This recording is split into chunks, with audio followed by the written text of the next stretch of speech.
ہمیں ٹیلی phone line پر براہ راست پروگرام مجلس پاکستان نے احمد حاتم صدیقی صاحب نے جوائن کیا ہے. آج چونکہ ترجمے کا دن منایا جا رہا ہے تو ان کو بھی شامل کر لیتے ہیں گفتگو میں. السلام علیکم حاتم صاحب. وعلیکم السلام ورحمۃ اللہ وبرکاتہ.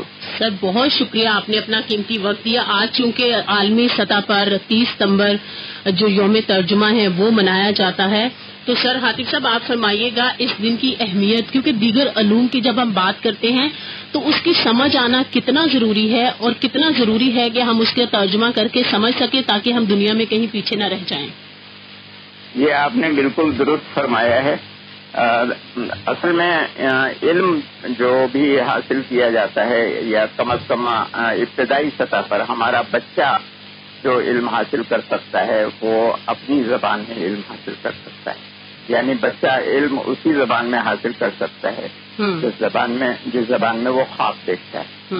تو ہمارا یہ فرض ہے کہ ہم جن زبانوں کو بھی جانتے ہیں اور جن علوم تک ہماری رسائی ہے تو اسے ہم اپنی زبان میں منتقل کریں. تو ترجمے کی تو یہ اہمیت ہے کہ جب علوم ہماری زبان میں منتقل ہوں گے تو ہمارے بچے ان کو سمجھ سکیں گے اور سمجھ کر کے جو سیکھیں گے تو اس میں پھر سوچ بھی سکتے ہیں. یعنی اپنا ذہن استعمال کر سکتے ہیں اور آگے بڑھ سکتے ہیں. ابھی ہمیں جو یہ شکایت ہے پوری قوم سے کہ یہاں تحقیق نہیں ہوتی, کوئی ایجاد نہیں ہوتی, تو اس میں ہمارا اپنا قصور ہے کہ ہم نے علوم و فنون کے دروازے اپنے بچوں پر اس طرح بند کر دیے ہیں کہ ہم نے تعلیم کی زبان ایک ایسی غیر ملکی زبان کو بنا رکھا ہے جو اس پورے خطے کی زبان نہیں ہے. یعنی ایک تو ہمارے ملک کی زبان نہیں ہے, یہ سندھ کی زبان ہے, نہ بلوچستان کی, نہ پنجاب کی, نہ خیبر پختونخوا کی, نہ آزاد کشمیر کی, نہ گلگت بلوچستان کی.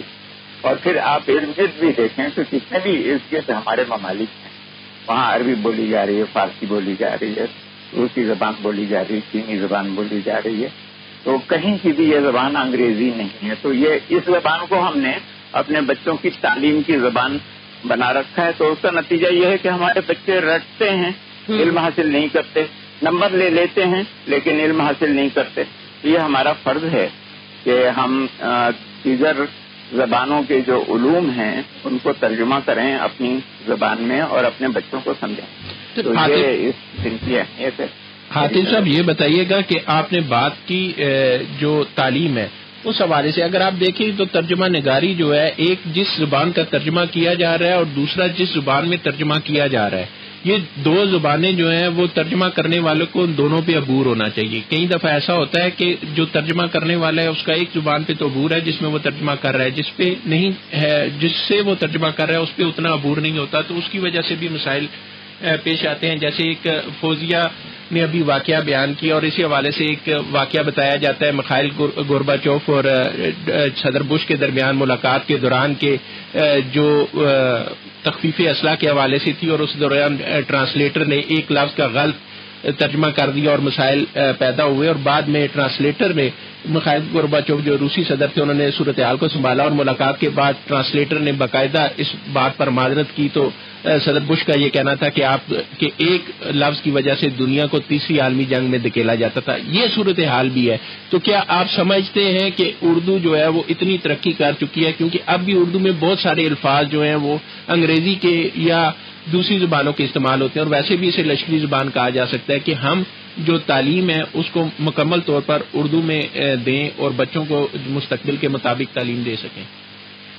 یہ آپ نے ایک بات تو یہ بالکل درست فرمائی ہے کہ جو ترجمہ کرنے والا ہے اسے دونوں زبانوں پر عبور ہونا چاہیے. اور ترجمے میں دراصل لفظ کا ترجمہ نہیں کیا جاتا بلکہ مفہوم کو منتقل کیا جاتا ہے. یعنی جس زبان میں, مثال کے طور پر اگر کوئی کتاب انگریزی زبان میں ہے تو انگریزی الفاظ کو استعمال کر کے مصنف نے اپنا مافی الضمیر اس میں پیش کیا ہوتا ہے. وہ بات اردو میں کس طرح کہی جاتی ہے, کس طرح کہی جا سکتی ہے, یہ ترجمہ کرنے والے کو معلوم ہونا چاہیے کہ لفظی ترجمہ نہ کیا جائے بلکہ مکمل مفہوم اور مافی الضمیر جو ہے وہ منتقل کر دیا جائے. یہ تو ہوئی پہلی بات. دوسری بات جو آپ نے فرمائی ہے کہ اردو کیا اتنی ترقی یافتہ زبان ہے, تو اصل بات یہ ہے کہ ہم بحیثیت قوم اردو سے ناواقف کر دیے گئے.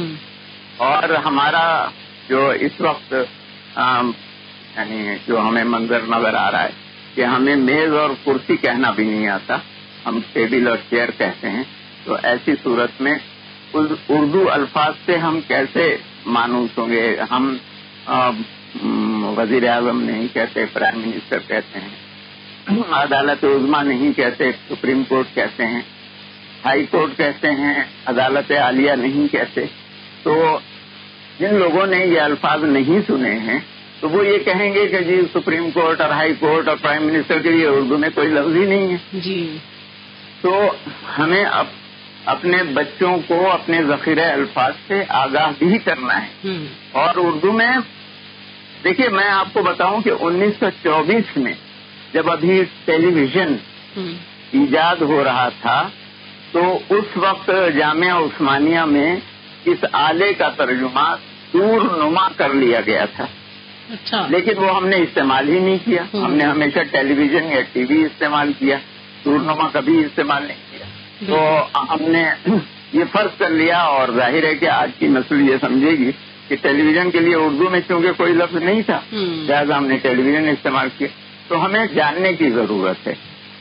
یہ کہہ دینا تو بہت آسان ہے کہ اردو میں الفاظ نہیں, لیکن یہ بات وہ شخص کہہ سکتا ہے جو اردو کے تمام الفاظ کو جانتا ہو اور وہ پھر کہے کہ ہاں جی فلاں چیز کے لیے اردو میں کوئی لفظ نہیں.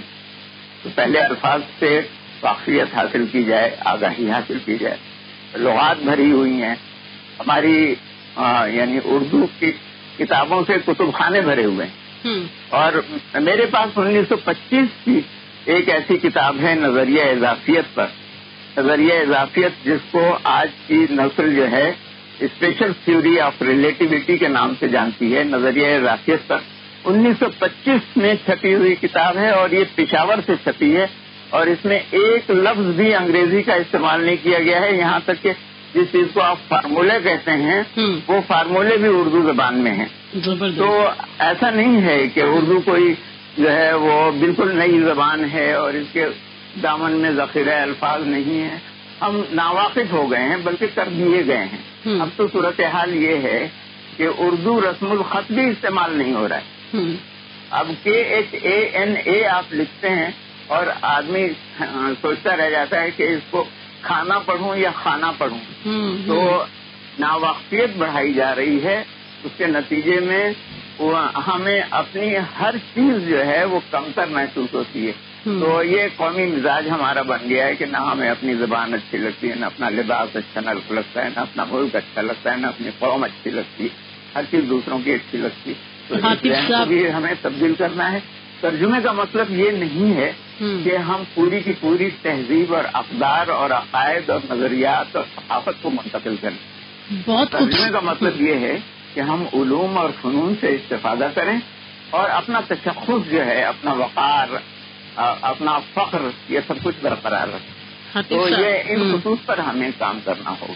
خطیب صاحب یہ بھی فرمائیے گا, بہت خوبصورت آپ باتیں کر رہے ہیں اور اب یقیناً ہمارے علم میں بھی اضافہ ہو رہا ہے جب ترجمہ کرتے ہیں اور پھر اس کی انٹرپریٹیشن بھی کرتے ہیں. یہاں تک کہ میں قرآن پاک کا بھی حوالہ دوں تو جیسے ہم کہتے ہیں کہ لفظی معنی کا ترجمہ اور پھر تفسیر اور اس کا سارا بیک گراؤنڈ, جب ہم چاہے دینی علوم ہو, دنیاوی علوم ہو, ان کا بائی ورڈ ترجمہ کرنا اور یا پھر اس کو سیاق و سباق کے ساتھ پیش کرنا, ان دونوں کی اہمیت اور اس پر عبور ہونا کتنا ضروری ہے تاکہ غلط مفہوم جو ہے وہ جو پڑھنے والے ہیں ان تک نہ پہنچے.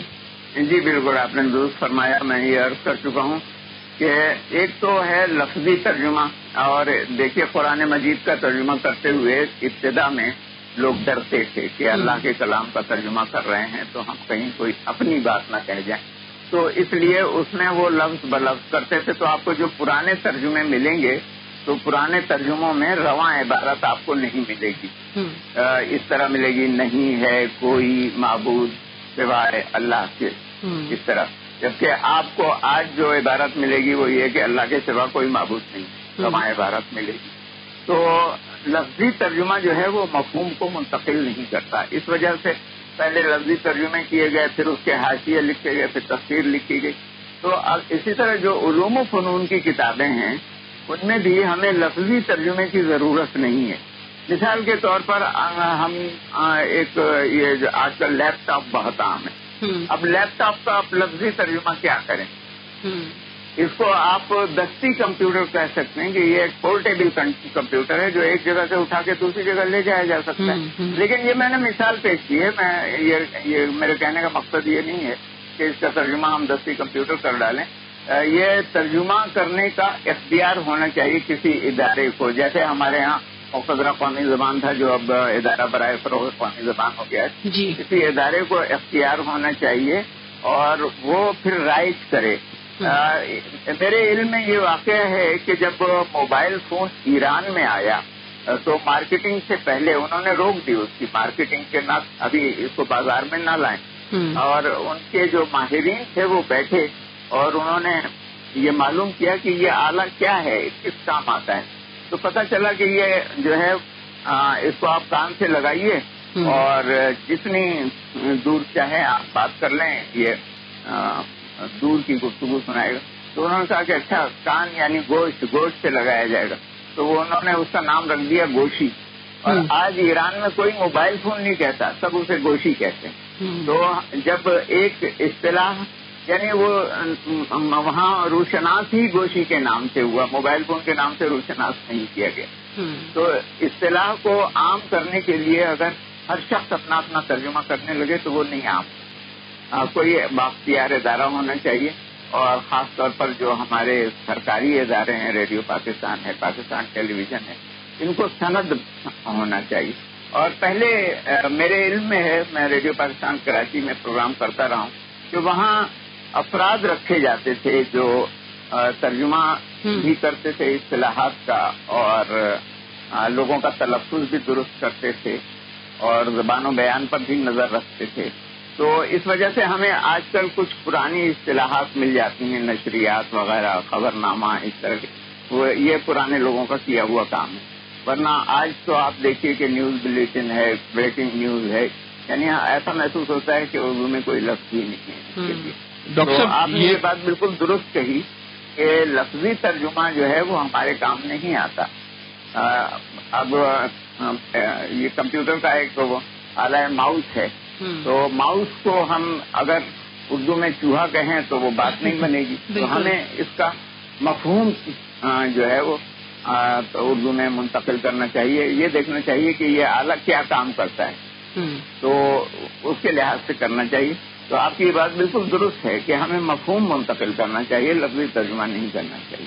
یہ بتائیے گا کہ اردو کی ترویج میں یا اس کو آگے بڑھانے میں جو مقتدرہ قومی زبان کا آپ نے ذکر کیا کردار ہے, کیا آپ اس سے مطمئن ہیں؟ اور دوسری بات یہ کہ تعلیم کو اردو زبان میں لانے کے لیے جو مختلف مضامین ہیں یا مختلف موضوعات ہیں ان کو لانے کے حوالے سے جو شعور ہے وہ کس طرح اجاگر کیا جائے اور نئی نسل میں جو اردو کی افادیت ہے اس کو کس طرح بیان کیا جا سکتا ہے؟ یہ دو سوال آپ نے کیے ہیں. مقتدرہ قومی زبان کو کردار ادا کرنے کا موقع نہیں ملا. آپ نے سوال کیا ہے کہ کیا آپ اس کے کردار سے مطمئن ہیں.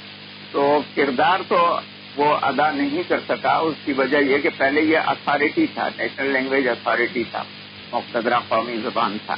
اب اس سے اتھارٹی سلب کر لی گئی ہے. جو اس کا قوت مقتدرہ جو تھی اس کی وہ چھین لی گئی ہے. کام ان کے پاس تمام موجود ہیں. اگر آپ کسی روز وہاں تشریف لے جائیں تو دیکھیں کہ وہ تمام اصطلاحات کے انہوں نے تراجم بھی کیے ہیں اور بہت ساری چیزیں, بہت سی کتب ہیں جو ان کے پاس تیار رکھی ہیں, صرف نافذ کر دینے کی دیر ہے. اچھا, دوسرا سوال جو ہے آپ کا وہ یہ ہے کہ جس طرح بتدریج ہماری زبان ہم سے چھینی گئی ہے تو اسی طرح بتدریج واپس آئے. ایسا نہیں ہے کہ آج آپ ایم اے کی یا ایم ایس سی کی یا ایم ایس کی ساری کتابیں اردو میں کر دیں اور اپنے بچوں سے یہ توقع رکھیں کہ وہ اردو اصطلاحات کو فوراً سمجھ لیں. اس کی تدریج اس طرح ہوگی کہ ہمیں ایک مرتبہ پہلی جماعت سے یا پہلی جماعت سے پہلے جو ابتدائی جماعتیں ہوتی ہیں جن کو پری پرائمری وغیرہ کا نام دیا گیا ہے, وہاں سے ہر چیز مکمل طور پر اردو میں شروع کرنی ہوگی. اور جو زبانیں ہم سمجھتے ہیں کہ ہمارے بچوں کو یہ زبانیں آنی چاہیے, مثلا میں اپنے ذاتی طور پر سمجھتا ہوں کہ انگریزی سے پہلے ہمارے بچوں کو یہ چینی زبان آنی چاہیے اور عربی زبان آنی چاہیے جو ہمارے قریب کے ممالک ہیں، اور فارسی زبان آنی چاہیے، ترکی زبان آنی چاہیے، اور جہاں ہمیں ضرورت ہو کہ ہمارے لیے انگریزی زبان ضروری ہے تو وہاں پر ہمیں انگریزی زبان سکھانی چاہیے. تو اس کے لیے درجات متعین ہوتے ہیں. میں نے خود 6ٹھی جماعت سے انگریزی زبان پڑھی تھی. اس سے پہلے ہمیں انگریزی زبان نہیں پڑھائی جاتی تھی. 6ٹھی جماعت سے ABCD سے شروع ہوئی تھی. تو پہلی جماعت سے بچوں کو تمام علوم ان کے اپنی زبان میں اگر سکھائے جائیں گے، بلکہ جو بنیادی تعلیم ہوتی ہے پرائمری کی تعلیم وہ تو مادری زبان میں ہونی چاہیے. وہ پنجابی میں ہو، پشتو میں ہو، سندھی زبان میں ہو، بلوچی زبان میں ہو. اس طرح بنیادی طور پر وہ زبان استعمال کی جائے جو بچہ اپنے گھر کے اندر سنتا ہے تو وہ سمجھ سکے گا. اور چونکہ باہر جب وہ نکلتا ہے تو وہ قومی زبان بھی سنتا ہے تو قومی زبان میں بھی وہ تعلیم حاصل کر سکتا ہے. لیکن ابتدا سے ہمیں ایسا کرنا ہوگا کہ جو مضامین ہیں منتقل کرنے ہوں گے اردو زبان میں، اور بتدریج یعنی پہلی، دوسری، تیسری، چوتھی، پانچویں پڑھتے پڑھتے جب وہ گریجویشن کے لیول تک بچہ پہنچے گا تو وہ آپ پھر دیکھیں گے کہ وہ نہ صرف ان مضامین میں انتہائی ماہر ہو گیا ہے بلکہ وہ سوچتا ہے، تحقیق کرتا ہے، نئی چیزیں لاتا ہے، ایجادات کرتا ہے، اور وہ دنیا کے تمام ممالک سے آگے نکل سکتا ہے. میں آپ کو ایک مثال پیش کرتا ہوں کہ ہمارے شہر راولپنڈی میں ایک علاقہ ہے چاہ سلطان. جی. وہاں بڑے بڑے ایسے فنکار موجود ہیں جو آپ کو گاڑی کا انجن بھی بنا دیں گے اور بہت ساری چیزیں بنا دیں گے، لیکن ہم انہیں نہ صرف جاہل بلکہ 2 نمبری بھی کہتے ہیں. اگر یہی لوگ جرمنی میں ہوتے تو یہ انجینئر اور موجد کہلاتے، لیکن چونکہ وہ انگریزی زبان نہیں جانتے تو ہم انہیں جاہل سمجھتے ہیں. اگر ان کو ان کی اپنی زبان میں تمام چیزیں پڑھائی گئی ہوتی تو وہ ہمارے ملک کا بہترین اثاثہ ہوتے. تو زبان سے یہ فرق پڑتا ہے. تو ہمیں ضروری ہے کہ ہم تمام علوم و فنون کو اپنی زبان میں منتقل کر کے پھر اپنے بچوں کو پڑھائیں. ہمارے پاس ذخیرہ الفاظ بھی موجود ہے، کام بھی تیار ہے، لیکن ایک ہمیں قومی خواہش کی ضرورت ہے. اور قومی خواہش کے ساتھ ساتھ اس کو پولیٹیکل ول کہا جاتا ہے کہ سیاسی ارادہ ہو کہ ہم نجات حاصل کریں گے. جس طرح آج سے 75 برس پہلے ہم نے انگریز سے آزادی حاصل کی تھی، اسی طرح ہمیں انگریزی سے بھی آزادی حاصل کرنے کی ضرورت ہے تاکہ ہم علوم میں، فنون میں، ہر چیز میں ترقی کر سکیں. حاتب صاحب، آپ کی موجودگی سے فائدہ اٹھاتے ہوئے ایک سوال اور میں آپ سے پوچھنا چاہوں گی کہ جیسے ہم سلیبس کی بات کر رہے تھے اور سلیبس میں بہت ساری ایسی چیزیں تھیں جن کو کہا جا رہا تھا، ناقدین اس پہ کہتے تھے کہ آپ نے شاید جو کہہ لیجئے کہ اسلامیات یا اسلامک جو کہہ لیجئے ہسٹری ہے اس کو زیادہ اس میں شامل کر دیا ہے. آپ کیا سمجھتے ہیں، چاہے انگریزی پڑھائی جائے تو اس میں اگر اسلامی ہسٹری کو انگریزی میں پڑھایا جائے اپنی نسل تک منتقل کرنے کے لیے تو آپ کو اس میں اس کی قباحتیں نظر آتی ہیں؟ کیونکہ اگر انگلش لٹریچر کی بات کریں تو اس کے واقعات، اس کی جو کہانیاں ہیں وہ مختلف ہیں. ہم اپنی ہسٹری کی بات کریں تو وہ مختلف ہے. تو کیا زبان سکھانے کے لیے وہی کہانیاں پڑھانا ضروری ہے یا ہم لنک کر کے اس کو سلیبس میں ایڈ کر سکتے ہیں؟ دیکھیے، نصاب کا جہاں تک تعلق ہے تو دنیا کی تمام اقوام کا نصاب آپ دیکھ لیجئے. نصاب دراصل ایک قومی خواہش کا اظہار ہوتا ہے کہ جس طرح والدین کے دل میں ایک تمنا، ایک آرزو ہوتی ہے کہ میرے بچے کو ایسا ہونا چاہیے. اس میں وہ اخلاق و کردار بھی بچے کا شامل ہوتا ہے کہ بچے کا اخلاق ایسا ہونا چاہیے، کردار ایسا ہونا چاہیے، اس کو سچ بولنا چاہیے، دیانتدار ہونا چاہیے. اور اس کے اندر کون کون سی فنی صلاحیتیں ہونی چاہیے. مثال کے طور پر کوئی اپنے بچے کو ڈاکٹر بنانا چاہتا ہے، انجینئر بنانا چاہتا ہے یا کوئی اور، تو یہ جو ہماری قومی خواہش ہوتی ہے کہ ہماری قوم کے بچے کیسے ہوں، ان کے اندر سیرت و کردار کی کیا کیا صلاحیتیں ہوں اور علوم و فنون کون کون سے آتے ہوں، تو یہ نصاب سے ظاہر ہوتا ہے. تو نصاب ہمیں درآمد کرنے کی یعنی امپورٹ کرنے کی ضرورت نہیں ہے. نصاب ہمیں خود بیٹھ کر کے اور اپنی ضروریات کو سامنے رکھ کے تیار کرنا ہے. اب اگر ہم سمجھتے ہیں کہ ہمیں کسی ایک سطح پر بچوں کو مثال کے طور پر ہمارے جو ابتدائی جماعتوں کے بچے ہیں انہیں کم از کم تاریخ پاکستان معلوم ہونی چاہیے. اچھا اسی طرح جو ہماری ابتدائی جماعتوں کے بچے ہیں انہیں انبیاء رسولوں کا رسول اللہ صلی اللہ علیہ وسلم کے متعلق معلوم ہونا چاہیے. تو یہ ہم خود طے کریں گے کہ ہماری کس سطح کے بچے کو کتنی معلومات ہونی چاہیے, اس کے مطابق کام ہوتا ہے. اچھا اب ہمارے ہاں تاریخ بھی آپ نے جیسا فرمایا ہے کہ وہ درآمد شدہ ہے, یعنی ہم اپنی تاریخ بھی باہر سے درآمد کرتے ہیں, جبکہ اگر آپ باقی علوم و فنون میں دیکھیں تو ایسا محسوس ہوتا ہے کہ مسلمانوں نے کوئی کام ہی نہیں کیا, کوئی کارنامہ سر انجام نہیں دیا, بلکہ آپ کو لوگ بھی یہ کہتے نظر آتے ہیں کہ مسلمانوں نے تو ایک سوئی بھی ایجاد نہیں کی. تو اس کی وجہ یہ ہے کہ یہ واقف نہیں ہے. تو ہم تمام علوم چونکہ مغرب سے درآمد کر رہے ہیں, تو مغرب نے جن کو یعنی فلسفی بنا کر پیش کیا ہے, جن کو سائنسدان بنا کر پیش کیا, جن کو کیمیا دان بنا کر پیش کیا, تو ہم انہیں سے واقف ہیں, ہم اپنے لوگوں سے واقف نہیں. تو نصاب ہمیں اپنی ضرورت کے مطابق بیٹھ کر کے تیار کرنا ہے کہ ہم بتائیں کہ ہمیں جو کون کون سی شخصیات متعارف کرانی, تاریخ میں سے کون سا حصہ لینا ہے اور جو ہمارے بچوں کے لیے ضروری ہے, جن کے بغیر ہمارے بچوں کو آگے بڑھنے میں دشواری ہوگی. یعنی ہمارے بچے مختلف میدانوں میں جائیں گے, کوئی تاریخ میں چلا جائے گا, کوئی فلسفے میں چلا جائے گا, کوئی جو انجینئرنگ اور ڈاکٹر بننے کے لیے چلا جائے گا, کوئی صحافی بنے گا. تو ہمیں اس طریقے سے اپنا نصاب بنانا چاہیے کہ ہمارے بچے جس میدان میں بھی جائیں تو ان کو بنیادی معلومات تو حاصل ہوں, پھر وہ اپنے شعبے کی اختصاصی جو معلومات ہیں وہ حاصل کریں. تو نصاب ہمیں خود بنانا چاہیے بجائے درآمد کریں. بہت شکریہ احمد حاطب صدیقی, آپ کالم نگار, مفکر, دانشور. جس خوبصورتی سے آپ نے آج ترجمے کا جو عالمی دن تھا اس کی جو کہہ لیجیے خوبیاں, خامیاں, چیلنجز کا باتیں ہیں, آپ نے بہت تفصیل کے ساتھ اور بہت ساری معلومات میں اضافہ کیا سننے والوں کے, اور جو ذخیرہ الفاظ ہمیں آپ کی گفتگو میں ملا, بہت شکریہ. آپ نے اپنا